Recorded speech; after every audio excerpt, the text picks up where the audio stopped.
SK classes के YouTube channel में आपका स्वागत है। चैप्टर 1 इलेक्ट्रिसिटी का ओम्स लॉ डिस्कस करेंगे। ठीक है, ओम्स लॉ के अकॉर्डिंग, ओम्स एक साइंटिस्ट थे। ओम्स लॉ के according at constant temperature the current is directly proportional to the potential difference across its end. उन्होंने कहा था कि कांस्टेंट टेम्परेचर पे जो करंट होगा अक्रॉस द सर्किट वो क्या होगा, डायरेक्टली प्रोपोर्शनल होगा पोटेंशियल डिफरेंस के। बात समझ में आ रही है?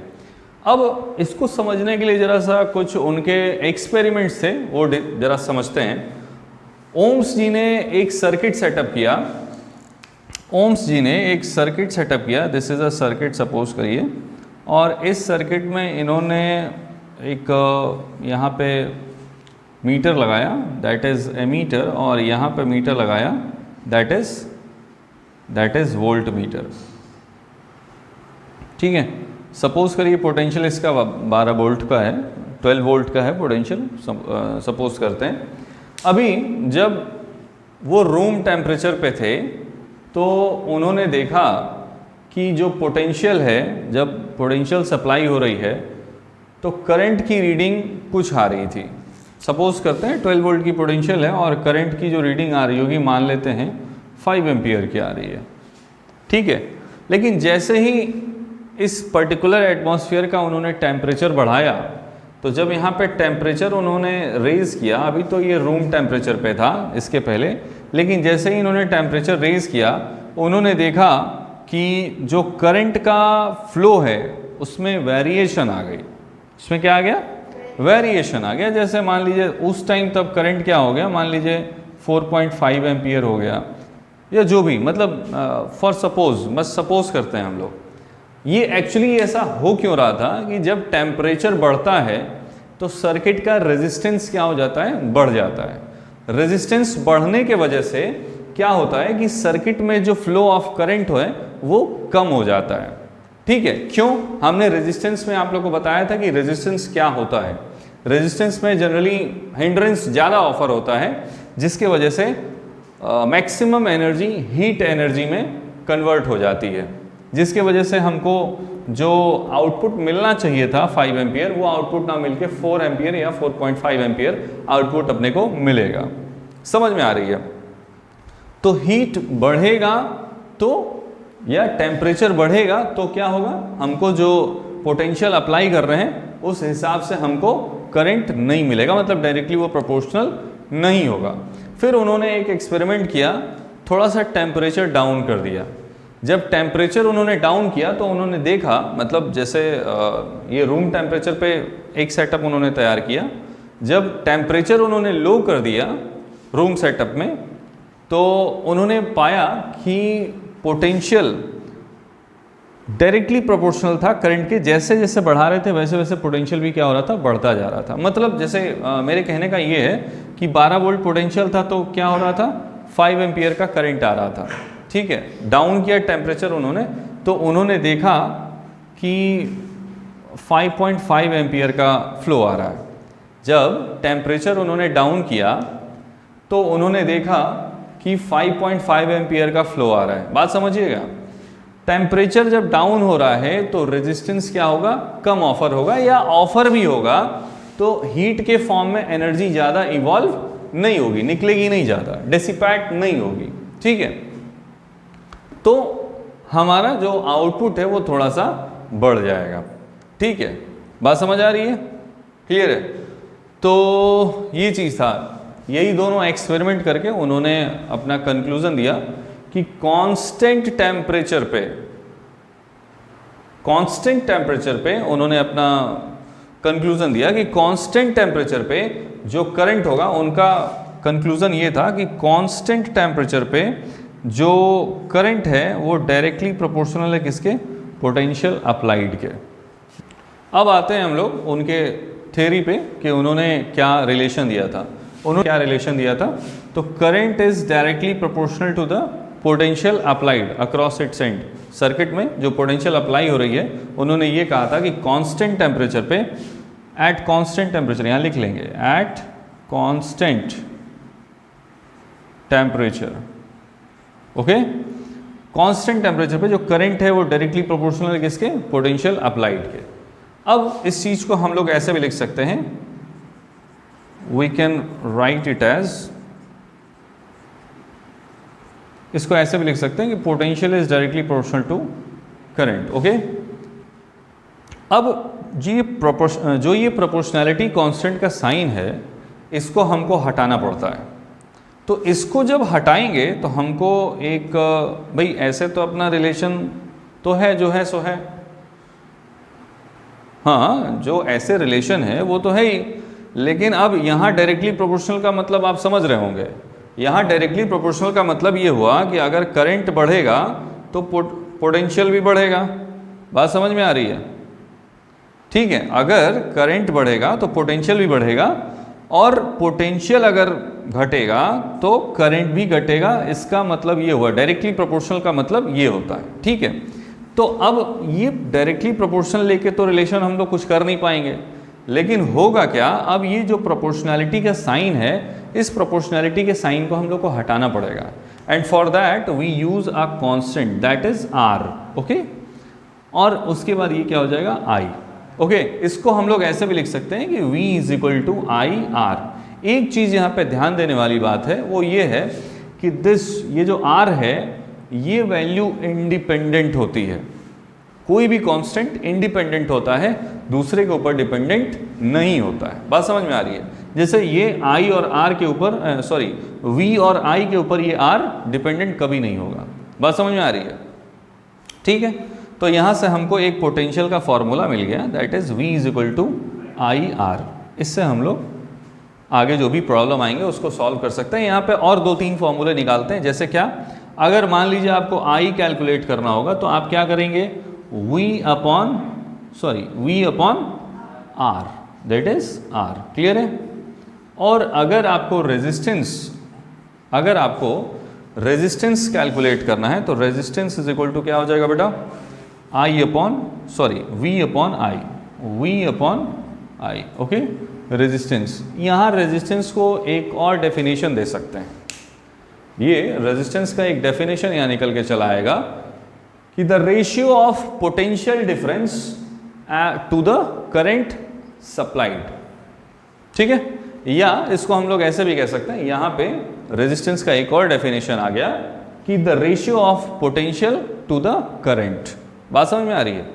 तो यहाँ पे ये आ गया। अब एक चीज़ और समझने वाली बात है, यहाँ पे ज़रा ध्यान दीजिएगा आप लोग, कि जैसे अभी ये देखते हैं, यहाँ पे ये रेजिस्टेंस का फॉर्मूला हमारा आया v upon I.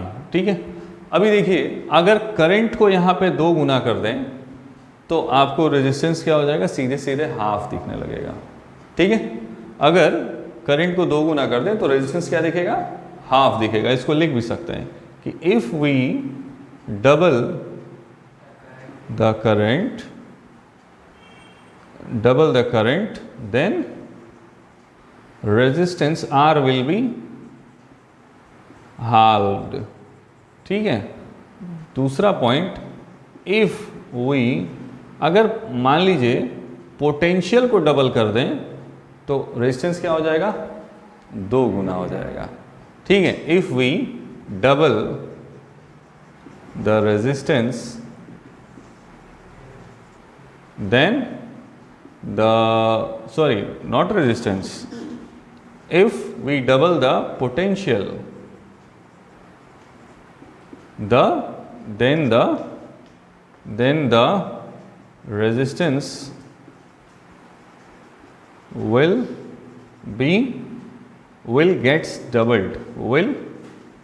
gets doubled, okay. बात समझ आ रही है? तो यहाँ पे हम लोग यूनिट निकालते हैं, यूनिट निकालना सीखते हैं, कैसे यूनिट निकालना होता है। तो जैसे ये पोटेंशियल है, पोटेंशियल का यूनिट क्या होगा, पोटेंशियल का यूनिट वोल्ट होगा। करंट का यूनिट क्या होता है, एम्पियर। ओके, तो यहाँ से हमको क्या मिल जाएगा, वोल्ट पर एम्पियर। ओके, ठीक है। अब लेकिन वोल्ट पर एम्पियर इसका यूनिट नहीं होता है, इसका यूनिट होता है ohm, as the name of scientist. इसका सिंबल होता है ऐसे, तो यहाँ पे हम लोग लिख सकते हैं कि it's SI unit is ohm, okay, और we can write it as, ऐसे भी लिख सकते हैं, ठीक है, ओम, ठीक है, बात समझ में आ रही है। रेजिस्टेंस डिपेंड भी करता है, कुछ चीज़ों पे डिपेंड करता है। अभी हमने बोला कि रेजिस्टेंस एक कांस्टेंट यूनिट है, ठीक है, अभी हमने बोला कि रेजिस्टेंस एक कांस्टेंट यूनिट है, लेकिन रेजिस्टेंस कुछ फैक्टर्स पे डिपेंड करता है। What are those factors? Let's see. Resistance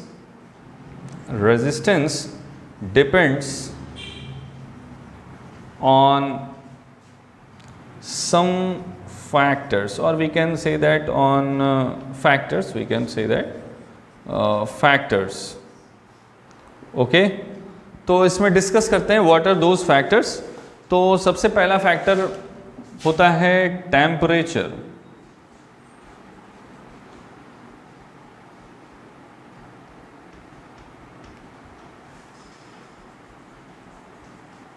सबसे पहला फैक्टर होता है टेम्परेचर, दूसरा होता है थिकनेस, तीसरा होता है लेंथ ऑफ द वायर, और चौथा होता है नेचर ऑफ द मटेरियल। इसका मतलब ये हुआ कि टेम्परेचर, जितना ज़्यादा टेम्परेचर होगा उतना ज़्यादा रेजिस्टेंस होगा, जितना कम टेम्परेचर होगा उतना कम रेजिस्टेंस होगा, ठीक है। दूसरी चीज़ थिकनेस, जितना मोटा होगा तार उतना कम उसका रेजिस्टेंस होगा।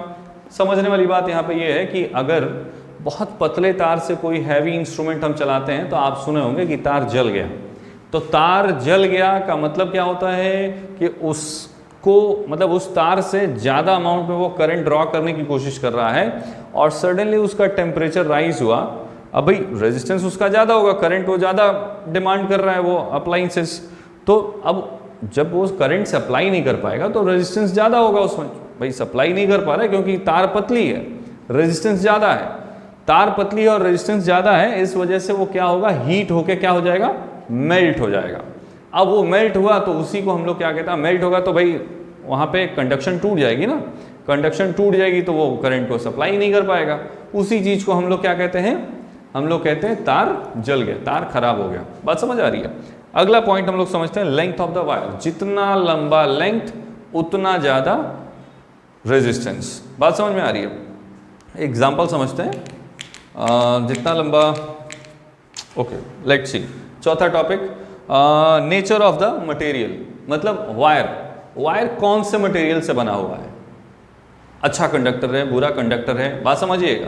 जैसे हीटर में हम लोग एक वायर यूज करते हैं टंगस्टन, टंगस्टन का रेजिस्टेंस बहुत ज़्यादा होता है and due to that resistance वो क्या होता है, वो काफ़ी ज़्यादा अमाउंट में हीट प्रोड्यूस करता है। बात समझ आ रही है। और अब उसको एज अ कंडक्टर हम यूज़ करेंगे तो पता चलेगा कि वो हीट होने लगेगा, वो कंडक्शन कम करेगा, हीट ज़्यादा होने लगेगा, ठीक है। तो इसीलिए हम लोग क्या नेचर ऑफ द मटेरियल पे ध्यान देते हैं, मतलब जो भी वायर जिसका भी बनाया जा रहा है उसका मटेरियल कैसा है। जैसे सिल्वर सबसे बेहतर कंडक्टर माना गया है, सिल्वर के बाद आता है आपका एल्यूमिनियम, कॉपर, ठीक है। तो ये सब कुछ कंडक्टर्स हैं। अब जैसे आयरन को यूज़ नहीं किया जाता है, आयरन बेस्ट कंडक्टर में नहीं आता, ओवरऑल कंडक्टर है but it is not the best conductor, okay. Iron को इसीलिए यूज़ नहीं करते हैं, ठीक है। बात समझ में आ रही है। तो नेचर ऑफ द मटेरियल मतलब उसका नेचर कैसा है। अगर अच्छे नेचर का होगा मतलब उसका मटेरियल अच्छा है तो बेस्ट कंडक्टर होगा, मटेरियल अगर बुरा है तो that will not the best conductor, okay. Conduction depend करता है कि उसमें कितना अमाउंट ऑफ फ्री चार्जेस हैं जो कि मूव करने के लिए तैयार है, ठीक है। चार्जेस मूव करेंगे तभी तो करंट जनरेट होगा, ओके, ठीक है।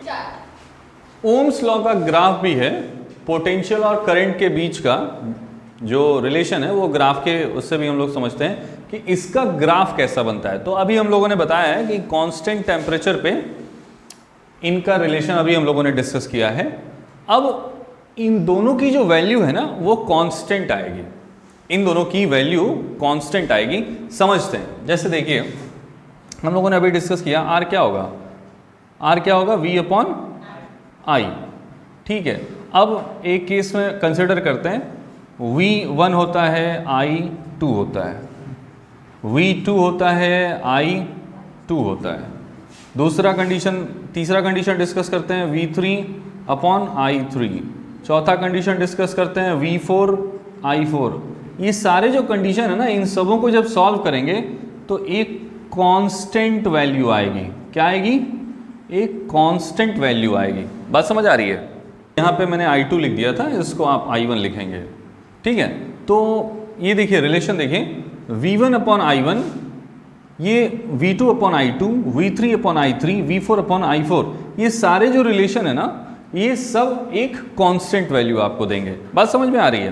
अभी मैं डिस्कस कर रहा था कि V1 upon I1, V2 upon I2, V3 upon I3, V4 upon I4, ये सारे के सारे क्या देंगे? एक कांस्टेंट वैल्यू देंगे। ठीक है, तो हम लोग यहाँ डिस्कस करते हैं। यहाँ हमने ग्राफ्स बनाया हुआ है, ये एक्स एक्सिस क्या रिप्रेजेंट कर रहा है? वोल्ट V, और वाई एक्सिस रिप्रेजेंट कर रहा है current, that is ampere. Okay, तो हम यहाँ डिस्कस करते हैं कि 2 एम्पियर पे कितना 2 वोल्ट पे कितना एम्पियर जनरेट होता है। तो हमने यहाँ पे एक बनाया हुआ है चार्ट, आइए डिस्कस करते हैं।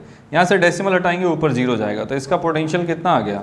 मतलब इसको जब सॉल्व करेंगे तो क्या आएगा? 20 ओम आएगा दिस। और इसको अगर सॉल्व करेंगे तो ये क्या होगा? 0, 2 से ये 20 बार में कट जाएगा, this will also be 20 ohm. यहाँ से डेसिमल हटाएंगे, ऊपर 0, this will also be 20 ohm. Okay, and यहाँ से भी 0 डेसिमल हटाएंगे, ऊपर 0 बढ़ा, this will also be 20 ohm. बात समझ में आ रही है? तो सारे के सारे जो कांस्टेंट वैल्यू हैं, सारे के सारे को सॉल्व करने पे एक कांस्टेंट वैल्यू आ रही है, दैट इज व्हाट? 20 ओम। ठीक है, अगर इसका यहाँ हम लोग ग्राफ बनाएं तो what will be the graph? देखते हैं भाई। 2 ओम 2 वोल्ट का अगर करंट था तो कितना, 2 वोल्ट का पोटेंशियल था, तो करंट कितना हुआ?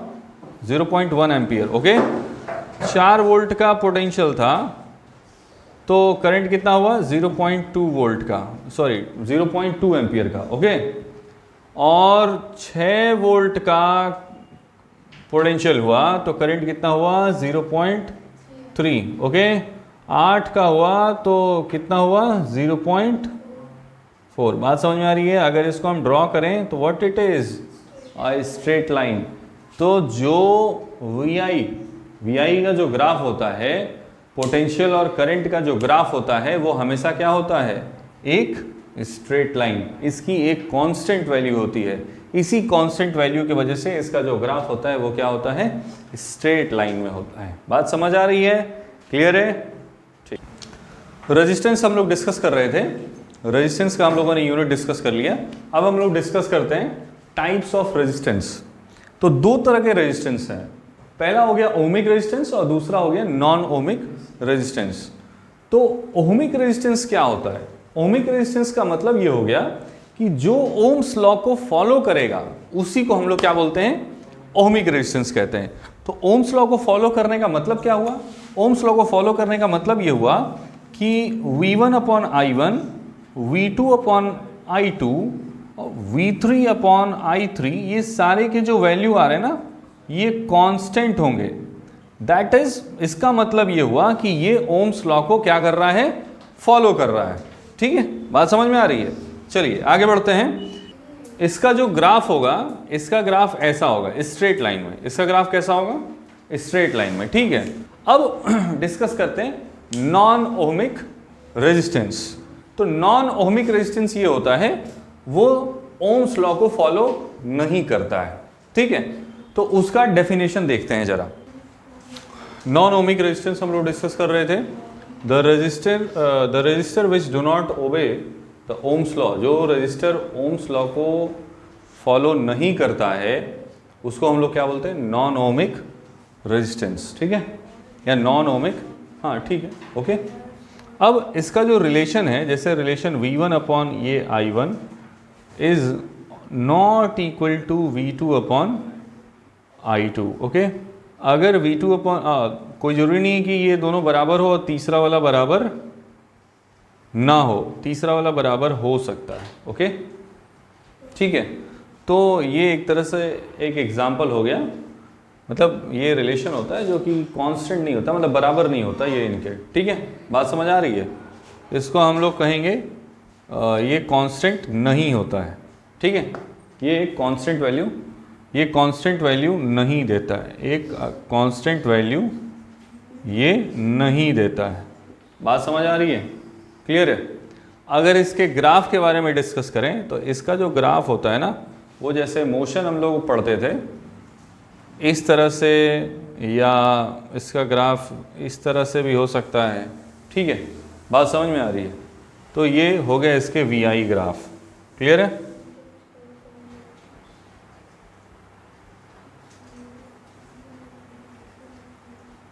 ये दो ग्राफ हो गए इसके, ओके,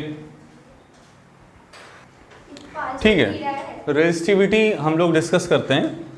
रेजिस्टिविटी को जनरली हम लोग स्पेसिफिक रेजिस्टेंस भी कहते हैं, ठीक है, रेजिस्टिविटी हम लोग डिस्कस करते हैं। रेजिस्टिविटी को हम लोग जनरली क्या कहते हैं, स्पेसिफिक रेजिस्टेंस भी कहते हैं, ठीक है।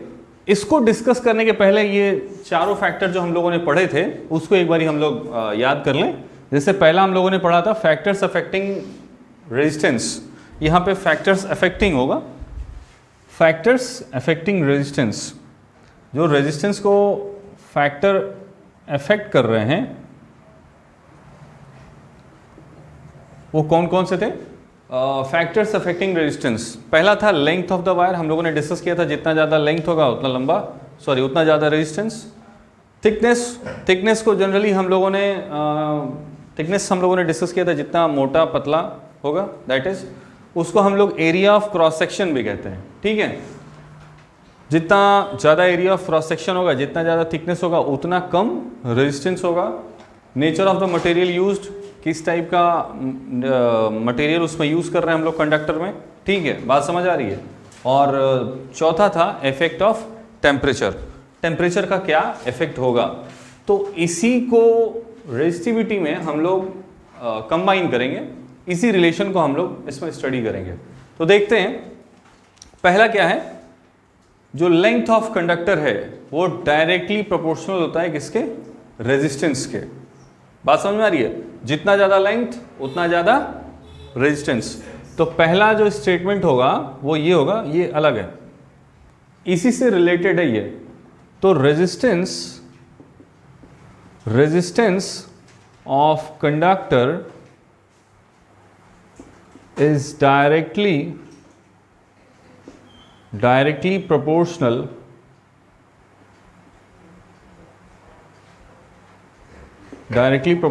to length, ओके, ठीक है। तो यहां हम लोग लिखेंगे R is directly proportional to length, this is what equation 1, okay, बात समझ में आ रही है। Conductor is inversely proportional to the area of cross section, मतलब एरिया ऑफ क्रॉस सेक्शन जितना ज़्यादा होगा उतना कम रेजिस्टेंस होगा, समझिएगा। एरिया ऑफ क्रॉस सेक्शन जितना कम होगा उतना ज़्यादा रेजिस्टेंस होगा। जैसे हम लोगों ने पढ़ा था इसमें, यही दो रिलेशन को लेके हम लोगों ने एक स्पेसिफिक रेजिस्टेंस डेवलप किया, या इसका रिलेशन डेवलप किया कह सकते हैं, दैट इज़ रेजिस्टिविटी। अभी हम लोग आगे इसको देखेंगे। हम डिस्कस आप लोगों से किए थे कि लेंथ जितना ज़्यादा होगा उतना ज़्यादा रेजिस्टेंस होगा। तो यहाँ हम लोगों ने क्या देखा कि resistance is directly proportional to length, length जितना ज़्यादा उतना ज़्यादा रेजिस्टेंस, ओके।